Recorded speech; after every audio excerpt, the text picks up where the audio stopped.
Salamat sa isang napakagandang experience ng pagsalubong ng bagong taon dito sa Sitio Kayapat, Bacolongan Sur, dito sa probinsya ng Benguet. Bago pa man matapos ang taong 2025 ay dito na namin sinalubong ang bagong taong 2026. Bagaman hindi ko gaanong naintindihan ang kanilang lingwahe. Bilang ko sa edisyon na. Sige, uwasan yung edisyon ko. Tayo ang asa tapon usaw. Pero masarap sa pandinig, mas lalo na yung mga igorot at ng kanaay songs.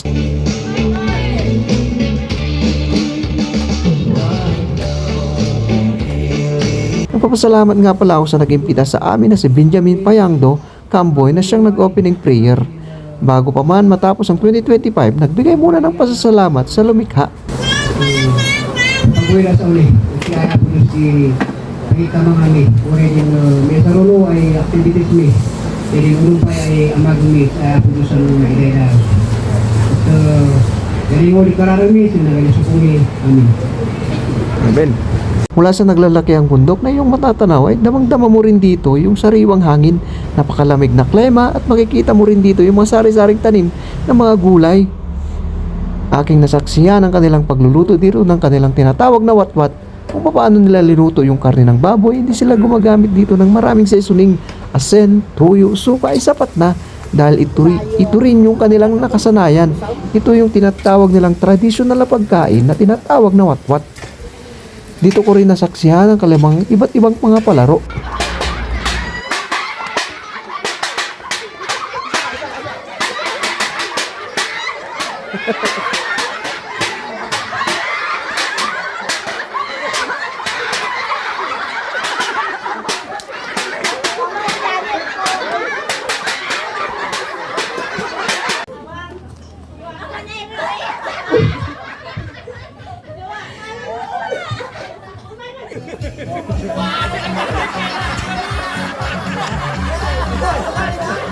Nasaksihan ko rin dito yung kanilang traditional na sayaw na tinatawag na tayaw at mga magandang tugtugin.